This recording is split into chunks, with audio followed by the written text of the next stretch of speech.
찬미 예수님,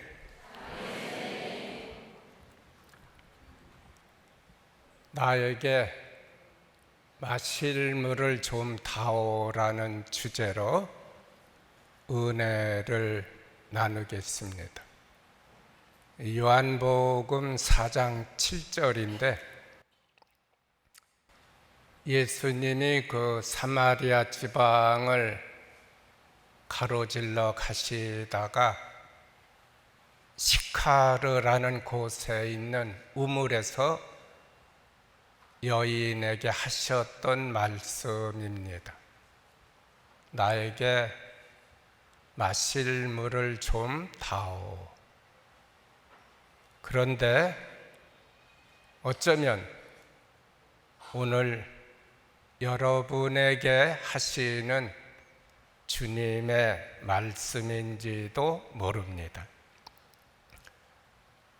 결론부터 말씀드리면 예수님이 물을 달라고 청하셨지만 이 장면에서 물을 마시지는 않았습니다. 그런데도 갈증을 푸셨습니다. 어떻게 푸셨는가요? 여인에게 영생의 물을 주심으로써 갈증을 푸셨습니다. 물을 마셔서 푸신 것이 아니라 물을 주심으로써 갈증을 푸셨습니다.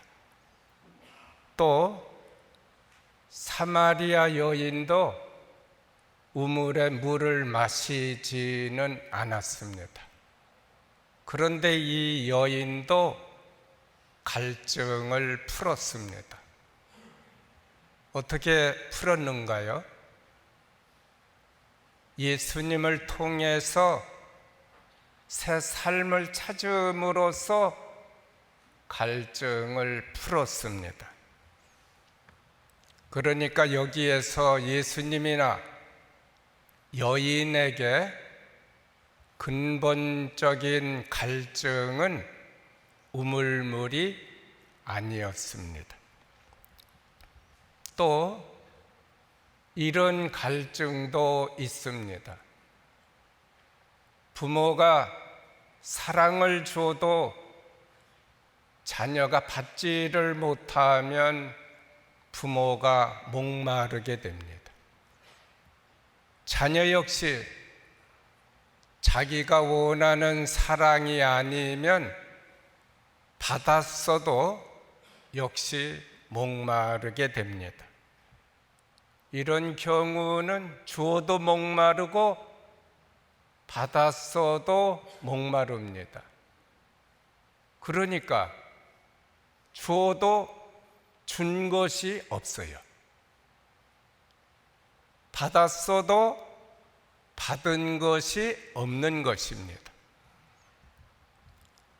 시골에서 어느 날 약국에 들어갔더니 공교롭게도 시집간 딸과 그 아버지가 싸우고 있었습니다. 딸이 그럽니다. 아버지가 해준 게 뭐가 있어? 아버지가 그럽니다. 왜 없냐? 어찌 보면 부모님이 낳아주시고 키워주시고 가르쳐 주신 것만 해도 평생 갚아도 갚을 수 없는 은혜입니다. 그러나 자기가 원하는 한 가지가 해결이 안 되니까 부모님이 해준 것이 없다고 불평을 합니다. 우리와 주님과의 관계에서도 마찬가지입니다.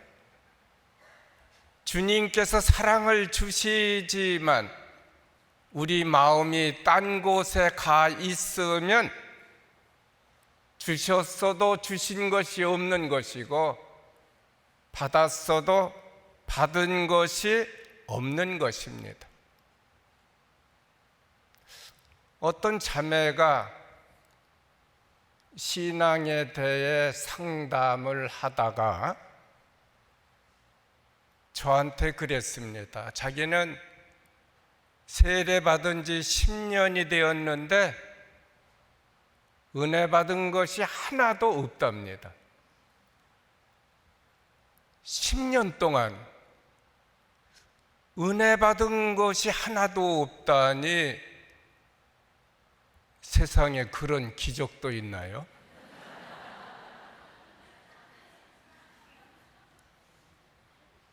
제 많은 인생이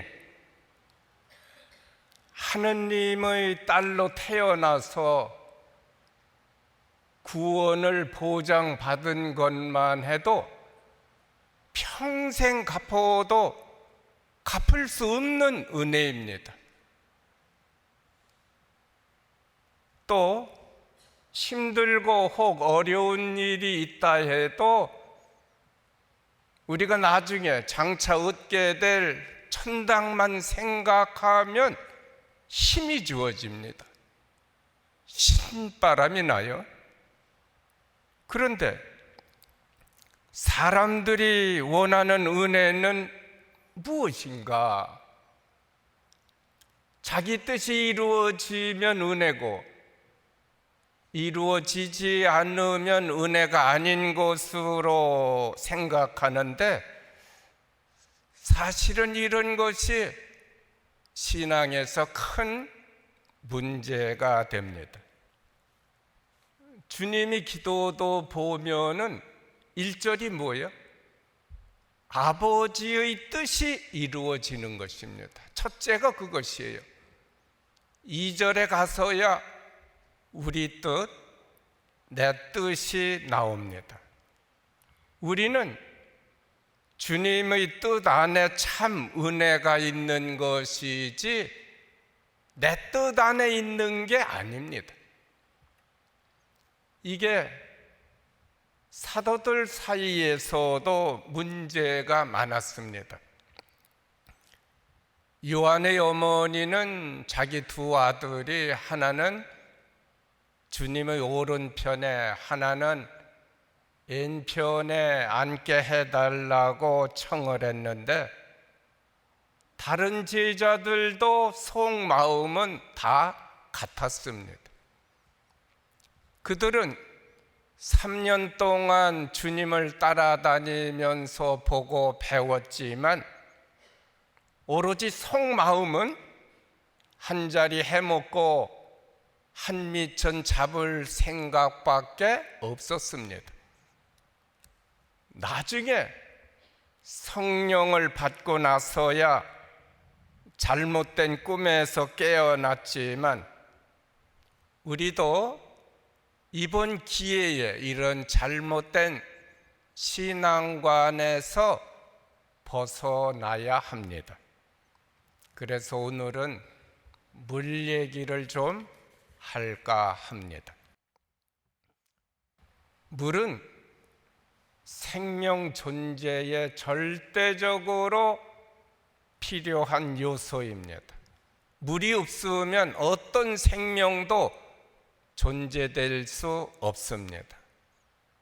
지금 화성이라는 행성에 물의 존재가 확실하다 해서 과학자들이 흥분하고 있습니다. 굉장히 짠 물인데 필경 어떤 미생물이라도 있을 것이다 추측을 합니다. 우리가 사는 지구의 70%가 물입니다. 우리 몸 자체도 70%가 물입니다.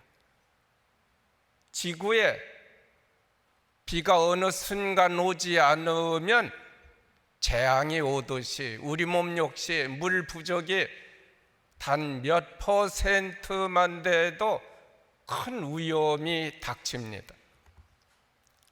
이처럼 물이 아주 중요하기 때문에 우리는 우리 삶의 여러 가지 중요한 요소들을 물로 표현합니다. 사랑을 물로 표현하면서 사랑에 목마르다 하고, 진리를 물로 표현하면서 진리에 목마르다고 합니다. 돈도 물로 표현하여 목마르다고 하며, 누구는 또 쾌락에 탐닉하는 것을 보고 쾌락의 물을 마시고 있다고 합니다. 또 생활 방식이나 습관들도 물로 표현을 하여 그 중요함을 드러내고 있습니다. 촌사람이 서울로 이사를 가서 살다가 시골에 다니러 오면 고향 사람들이 그 사람 얼굴을 보고 서울물이 좋기는 좋구나 하며 농담들을 합니다. 여기서 서울물은 수돗물이 아닙니다. 시골에서는 아무래도 땡볕에 나가 일을 해야 하기 때문에 얼굴이 새카맣게 탈 수밖에 없습니다. 그러나 서울에서의 직장 생활은 시골과는 다르기 때문에 얼굴이 탈 틈이 없습니다. 서울로 이사 가면 얼굴색부터 달라집니다. 이렇게 서로의 생활 방식을 서울물, 시골물 합니다. 또 친구를 잘 사귀어야 한다는 말을 합니다. 왜 좋은 친구를 사귀어야 하는가? 좋은 친구를 사귀어야 좋은 물이 들어서 좋은 사람이 된다는 것입니다. 나쁜 친구를 사귀면 자연히 나쁜 물이 드는데, 질이 안 좋은 사람을 보면 그래서 물이 잘못 들었다고 합니다. 성경도 보면 물 얘기로 시작해서 물 얘기로 끝납니다. 창세기 1장에 보면 한처음에 하느님이 영이 물 위를 감돌고 있었다고 합니다. 여기서 물은 구원과 생명과 구원을 상징합니다. 그러니까 창조를 통해서 하느님의 생명과 구원이 드러나는 것입니다. 그리고 성경에서는 우리를 자주 물가로 초대합니다. 대표적으로 너희 목마른 자들아 오더라, 여기에 물이 있다. 이사야서 55장 1절인데 여기는 물론 하느님 자신을 말합니다. 예수님께서도 똑같은 말씀을 하셨습니다. 목마른 사람은 다 나에게 와서 마셔라. 예수님 자신이 우물이고 물입니다. 그리고 마지막 묵시록에 보면 목마른 사람은 오너라, 원하는 사람은 생명수를 거저 받아라 했습니다. 이제 창조와 생명의 창조와 구원의 작업이 완성되었으니 다 하느님께 와서 그 축복을 받으라는 것입니다. 이걸 보다 성서적으로 들어가 보면 아브라함은 본래 유프라테스 강 유역에서 살았습니다. 지금의 그 이라크 지방인데 옆에는 티그리스 강도 있어서 물이 아주 풍부했습니다.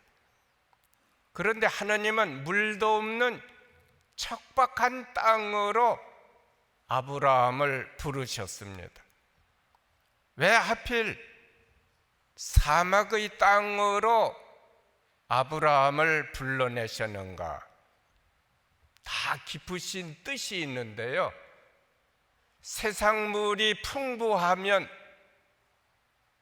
어떻게 되죠? 하느님만이 참 물이시라는 것을 잊어버리게 됩니다. 이걸 좀 설명하면 이렇습니다. 갓난아기가 생존하기 위해서는 엄마의 젖이 필요합니다. 그러나 아기는 자기가 먹을 젖에 신경을 쓰거나 걱정할 필요가 없습니다. 엄마만 있으면 됩니다. 엄마 자체가 아기가 먹어야 할 젖입니다. 그러나 다른 우유가 풍부하면 아기가 엄마를 잊을 수도 있습니다. 따라서 아기에게는 엄마의 존재만이 필요하듯이 아브라함에게도 하느님의 존재만이 필요한 것입니다. 다른 것은 그분이 다 알아서 해결해 주시는데, 그러나 그런 믿음으로 성숙하기까지는 많은 시간이 걸렸습니다.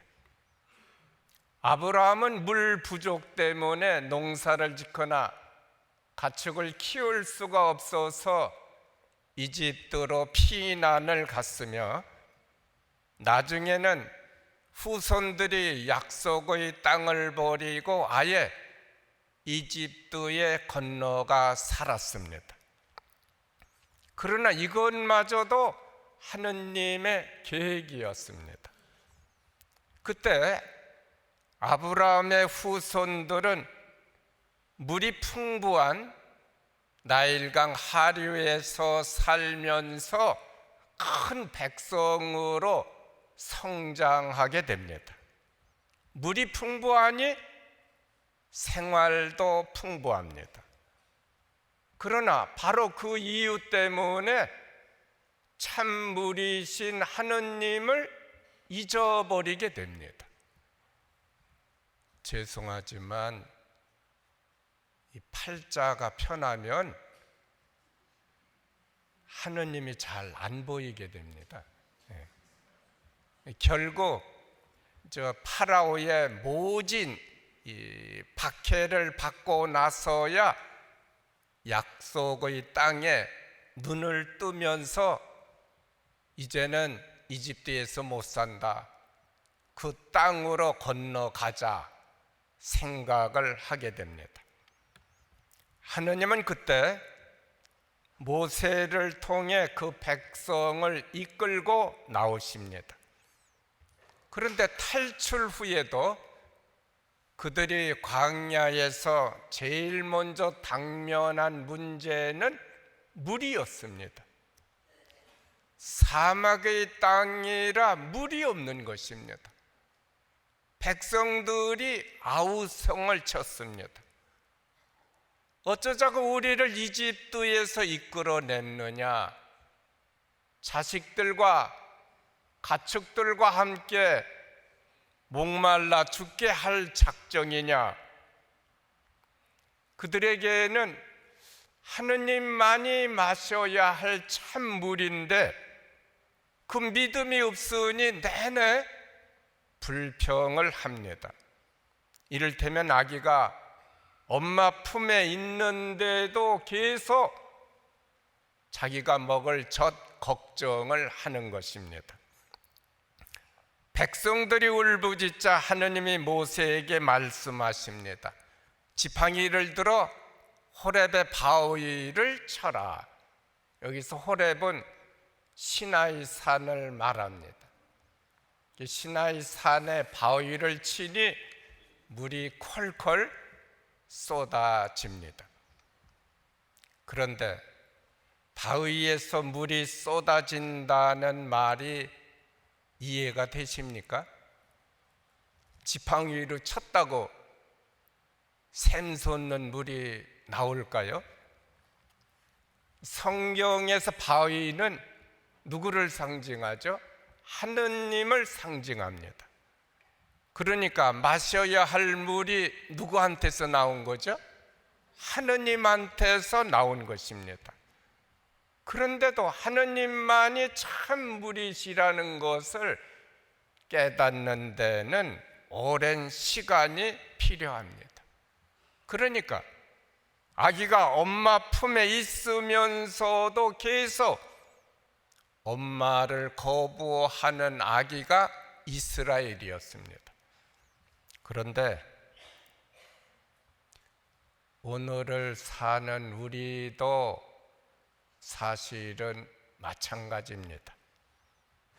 우리도 믿는다고 하면서 엉뚱한 물만 계속 찾고 있습니다. 그래서 믿으면서도 행복하지 못합니다. 물이 철철 넘치고 있는데도 세상은 여전히 목마르고 어렵게 됩니다. 보세요. 생활이 좋아지니까, 물이 풍부하니까 고생을 안 하겠다고 이혼율이 높아가고 가정은 더 삭막해졌습니다. 마실 물이 넘치고 있는데도 여전히 목마릅니다. 마치 바닷물을 마신 것 같아서 배는 부른데도 갈증은 더 심합니다. 요한복음 4장에 나오는 사마리아 여인의 이야기는 우리에게 참물이 무엇인지를 분명하게 가르쳐 주십니다. 예수님이 사마리아 지방을 질러 가시다가 제자들을 멀리 심부름 보내시고는 우물가에 앉아 누군가를 기다리셨습니다. 이 우연이라는 게 없어요. 다 계획적입니다. 드디어 사마리아 여인이 두레박을 들고 나타나자 예수님이 작업을 시작하십니다. 나에게 마실 물을 좀 다오, 점잖게 청하십니다. 여인은 지금 아무도 없는 줄 알고 대낮에 몰래 나온 것인데 웬 남자가 우물가에 앉아서 물을 달라고 청하자 갑자기 당황하게 됩니다. 옷차림을 보고 당신은 유대인인데 어떻게 나에게 물을 달라고 청하십니까? 그때 유대인과 사마리아 사람은 서로 상종을 안 했습니다. 앙숙이었습니다. 이 배경을 좀 보면은 솔로몬이 참 지혜로운 왕이었잖아요. 근데 결국은 사치와 방탕한 생활로 국고가 바닥이 나고 민생은 가난에 허덕이게 됩니다. 이 솔로몬도 보세요. 세상 물이 너무 풍부하니까 누구를 잊어버리죠?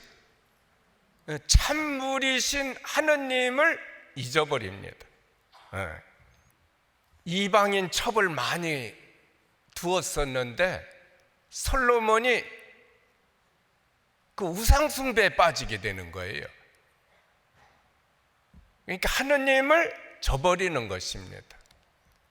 구약성경 전체를 한 줄로 이렇게 엑기스, 요즘 말로 엑기스를 만들자면은 이 말입니다. 지혜의 근본은 하느님을 두려워하는 것이다. 근데 그 솔로몬이 하느님을 버렸으니 지혜를 버렸죠. 그러니까 가장 지혜로운 왕에서 가장 어리석은 왕으로 추락하는 것입니다. 그러니까 반란군이 일어나죠. 솔로몬이 죽자 백성 대표들이 그 아들에게 찾아가서 세금을 좀 줄여주고 부역을 좀 덜어주면 우리가 임금으로 잘 모시겠습니다 사정을 했어요. 그런데 이 솔로몬 아들은 더 멍청해가지고 이놈들이 아직 쓴맛을 못 봐서 그런다 하면서 더 많은 세금, 더 많은 그 부역으로 백성을 괴롭히게 됩니다. 그래서 반란이 일어나가지고 나라가 둘로 갈라집니다. 반란군이 12지파 중에서 10지파를 차지해요. 솔로몬의 아들은 2지파만 차지합니다. 그래서 이스라엘이라는 이름은 반란군이 가져갑니다. 반란군, 북이스라엘, 그리고 남왕국 이렇게 됩니다. 그리고 나중에 차례로 망해요. 북왕국부터 망합니다. 722년경에 북쪽 아시리아에게 망하고 남왕국은 기원전 587년경에 그 바빌론에게 망합니다. 그리고 이 북왕국도 포로로 끌려가요. 남왕국도 포로로 또 끌려가고. 그런데 북왕국 사람들은 끌려가서 돌아오지를 못합니다. 남아있는 사람들은 이를테면은 이방인과 결혼을 강제로 시킵니다. 동물로 치면 자폰을 통해서 순수한 피를 흐려버려요. 그런데 남왕국은 페르시아 왕의 호의로 다시 돌아와서 순수 혈통을 유지하게 됩니다. 그리고 돌아와서도 이 이방인 피가 섞여 있는 자들은 나름대로 정리를 합니다. 그리고 이제 성전을 건축하는데 저 사마리아 지방 북왕국에 이제 그렇게 쫄아들어 가지고 작았었는데 사마리아 지방의 사람들이 찾아와서 우리도 같은 혈통이니까 함께 협력하겠다 해서 돈을 가져왔을 때 유대인들이 그랬어요. 그때는 이방인을 뭐라고 했죠? 무슨 취급했죠? 개 취급했잖아요. 이방인은. 그러니까 개들이 온 거예요. 피가 섞여져 있으니까. 그러니까 막말로 이 개 같은 놈들이 어디 거룩한 성전을 더럽히려 왔느냐고 거절했습니다. 그러니까 개 같은 놈들이라고 하니까 가만히 있겠어요? 그래서 그때부터 이제 앙숙이 돼가지고 예수님 시대까지 이어져 온 것인데, 그래서 이 예루살렘에서 이 갈릴리 지방으로 가려면 가운데 사마리아 지방이 있어요. 질러 가면 좋은데 거의가 서쪽 해안 지방을 돌아간다든지 아니면은 동쪽 요르단강을 둘러서 저 갈릴리 지방으로 갔는데 예수님은 그때 가로질러서 가신 것입니다. 이때 사마리아 여인이 예수님을 유다인이라 차별하자 예수님이 말씀하십니다. 하느님께서 주시는 선물이 무엇인지, 그리고 물을 청하는 내가 누군지 알았더라면 내가 나에게 물을 달라고 청했을 것이다. 이때 여자가 전양반은 아무것도 안 들었어요. 그런데 물을 준다고 하는 겁니다. 그 여인이 묻습니다. 당신은 선생님은 두레박도 없는데 어떻게 물을 줄 수 있습니까? 전양반이 보자 하니 농담하고 있어요. 그래서 여자가 인전 대듭니다. 이때 예수님이 그러셔요. 이 우물물을 마시는 사람은 마셔도 목마르겠지만 내가 주는 물을 마시는 사람은 영원히 목마르지 않을 것이다. 그러나 여자는 잘 알죠. 세상에 그런 물이 없습니다. 영원히 목마르지 않는 물이 어디 있어요? 그러니까 여인이 그럽니다. 그럼 그 물을 줘보세요. 제가 물길로 우물에 올 필요도 없겠습니다. 이때 예수님이 이제 본론으로 들어가십니다. 이제 내 남편을 불러오너라. 갑자기 남편을 불러오라는 주님 말씀에 여인은 깜짝 놀라서 남편은 없다고 잡아댑니다. 그러자 예수님이 그러셨어요. 없다는 말은 맞다. 너에게 남편이 다섯이나 있었고, 그리고 지금 살고 있는 남자도 사실은 내 남편이 아니다. 예수님은 이미 여인의 사생활에 대해 다 꿰뚫고 계셨습니다. 그러니까 이 여자를 보세요. 이 남자 품에 안겨도 목마르고 저 남자 품에 안겨도 목말랐던 정말 세상이 부끄러운 여자인데 오늘 누구한테 걸렸죠? 예수님한테 딱 걸린 것이에요. 그리고 걸렸기 때문에 축복받게 됩니다. 요한복음 8장에도 보면 간음했던 여인이 끌려 나옵니다. 이런 여자는 어떻게 해야죠? 돌로 쳐서 죽여야 합니다. 이게 율법이에요. 그런데 예수님 때문에 아무도 율법대로 돌을 던질 수가 없었어요. 오히려 사람들이 슬그머니 돌멩이를 내려놓고는 다 도망갑니다. 그러자 이 간음했던 여인이 어떻게 돼요? 떳떳한 당당한 시민으로 올라가는 거예요. 그러니까 오늘 사마리아 여인도 마찬가지입니다. 숨어 다니는 여자예요. 물길로 새벽에 오고 저녁에 오잖아요. 그러니까 여자들이 다 입방아 찌니까 창피해서 못 갑니다. 그래서 뜨거운 대낮에 나왔던 것인데 이 여자가 어떻게 되죠? 아무도 자기에게 돌멩이를 던질 수 없다는 것을 알고는 동네로 뛰어갑니다. 피해 다니던 여자가 동네로 뛰어가서 사람들에게 전해요. 메시아가 오셨다고 전도까지 합니다. 이 여자가 참으로 아름다운 이야기입니다. 내용을 보면 우리도 그렇게 달라져야 합니다. 몇 평 더 넓은 아파트가 중요한 것이 아니고 뭐 좀 더 크고 편한 자동차가 중요한 것이 아닙니다. 우리도 신앙의 어떤 경우에는 사마리아 여인처럼 헛된 것에 갈증을 갖고 있을지 모릅니다.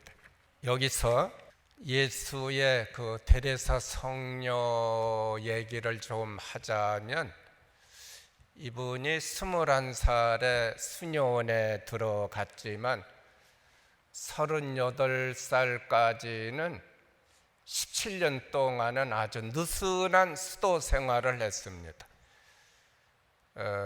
응접실에서 손님들이나 맞이하고 또 자주 밖에 나가서는 친구들을 만나서 이를테면 수다나 떨고, 그때는 수도 생활이 참 규율이 약했던 모양입니다. 데레사가 본래 똑똑한 분이었어요. 아주 자존심도 강한 분이었습니다. 누구보다 열심히 하느님께 가고 싶었지만 수도 생활은 늘 허전했어요. 그때 아버지가 돌아가셨을 때 자기가 늘 좋아했던 그 사마리아 여인의 그림을 유산으로 받아서 수도원 자기 방에 걸어놓고는, 지금도 그 아시시 가면은 있습니다. 방에 걸어놓고는 계속해서 저에게 그 물을 주십시오 하고 청했습니다. 사마리아 여인이 마셨던 물을 자기도 마시고 싶었어요. 그리고 39살에 드디어 초자연적인 체험을 통해 그 물을 마시게 되자 자신의 삶뿐만 아니라 수도회를 아주 과감하게 개혁합니다. 많은 도전이 있었지만 물이 철철 넘쳤습니다. 영적인 물이 풍부한 책도 많이 쓰셨고,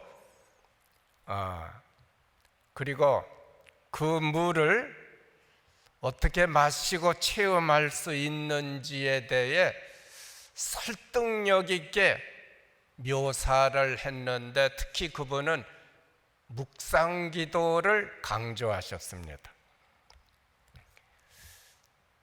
이를테면 주님의 사랑은 우리도 그 사랑을 느끼기를 원하십니다. 부모 마음도 그렇잖아요. 자식들이 좀 뭘 해주고 싶어도 해줄 수는 없지만, 그러나 부모 마음은 그게 아니죠. 해주고 싶은데 돈도 없고, 부모의 사랑을 자녀들이 모를 때가 있는데 주님께서도 마찬가지입니다. 우리도 그분 사랑의 좀 물을 마셔서 아파도 아프지 않고 울어도 슬프지 않는 세상을 살기를 바라신다는 것입니다. 이를테면 엄마에게 누가 세상의 전부가 되죠? 아기가 엄마의 세상의 전부가 됩니다. 전 먹여 놓고 나면은 아기가 이제 드러눠서 손발을 구르면서 혼자 놀아요. 만족스러우니까. 그럼 그때 엄마가 어떻게 하죠? 아기하고 눈을 맞추고 싶어서 위에서 이렇게 아기를 쳐다봅니다. 그때 두 눈이 서로 딱 마주치면 어떻게 돼요? 스파크가 일어나죠. 눈에서 가슴에서 불꽃이 튑니다. 너무 예뻐요. 너무 행복합니다.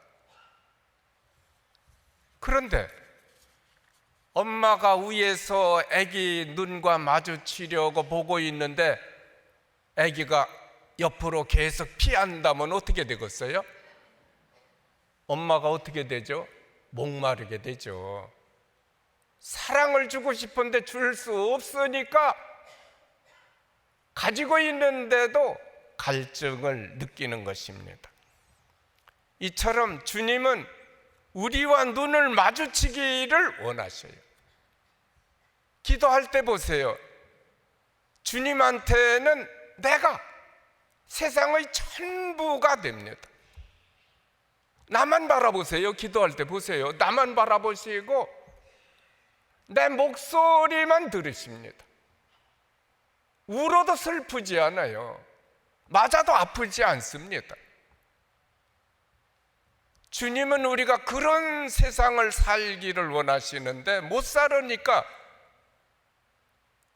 주님은 나 때문에, 여러분 때문에 오늘도 목마르시다는 것입니다. 사랑하는 사람은 사랑하는 누군가를 계속 바라보게 됩니다. 멀리 떨어져 있어도 그 생각만 합니다. 또 들려요. 멀리 떨어져 있어도 보입니다. 예를 들어 갑돌이와 갑순이가 연애를 하다가 군대에 가면 사랑하기 때문에 보이고 들려요. 갑돌이가 보초를 쓰다가 달을 보면 누가 보일까요? 갑순이가 보이죠. 멀리 지나가는 할머니 치맛자락만 봐도 갑순이가 보입니다. 그래서 갑돌이는 군대 생활이 고되도 재밌어요. 갑순이 생각만 하면 에너지가 넘칩니다. 갑순이도 마찬가지예요. 지나가는 군인 아저씨만 보면 다 누구로 생각하죠? 갑돌씨로 생각하죠. 맛있는 음식만 있어도 누구 생각부터 나요? 갑돌씨부터 생각나고, 좋은 영화가 들어왔다 하면은 역시 갑돌씨 생각이 나요. 그래서 힘들고 외로워도 힘들지 않고 외롭지 않게 되는 것입니다. 그래서 사랑하는 사람과 사랑하지 못하는 사람은 세상이 다르고 인생이 다릅니다. 사랑을 하면 남들은 볼 수 없는 것을 볼 수 있어요. 들을 수 없는 좋은 것을 들을 수 있습니다. 마찬가지로 신앙 안에서 주님을 보고 느끼는 사람과 주님을 보지 못하는 사람과는 은혜가 다르고 삶이 다릅니다. 세상 물을 아무리 많이 마셔도 주님이 주시는 물을 마시지 못하면 불행하게 됩니다. 누가복음 16장에 보면 부자와 라자로의 이야기가 나옵니다. 부자는 날마다 잔치를 하며 호화로운 생활을 하지만, 그러나 거지 라자로는 그 집 앞에서 날마다 구걸을 해도 빵 한 조각 얻어먹지 못합니다. 그런데 부자가 죽어 지옥에서 고통을 받을 때 어떤 고통을 받죠? 성경을 전혀 읽어보지 않은 분들 같네. 부자가 무슨 고통을 받아요? 물 한 방울이 없어서 갈증의 고통을 아주 심하게 받습니다. 물 한 대접도 아니에요. 한 방울입니다. 살아있었을 때는 마실 것이 흘러 넘쳤던 사람입니다. 그런데 죽어서는 물 한 방울이 없어서 지옥 같은, 아주 지옥의 쓴맛을 겪고 있는 것입니다. 그런데 아무도 그를 도와줄 수가 없습니다. 죽었던 사람이 살아나가도 안 돼. 천당에 있는 라자로나 다른 성인들도 그 물을 줄 수가 없어요. 살아있을 때 여기서 마시지 못했다면은 불가능한 것입니다. 여러분도 그 물에 좀 관심을 가져야 합니다. 뭐 좋은 세상이죠, 참. 편리한 세상입니다. 돈만 있으면 옛날 임금 부럽지 않죠. 그러나 믿는 우리는 주님이 주시는 그 물에 관심을 갖고 그 물을 마셔야 합니다. 목마른 사람은 다 나에게 와서 마셔라. 나를 믿는 사람은 성경 말씀대로 그 속에서 생수의 강들이 흘러나올 것이다. 아멘.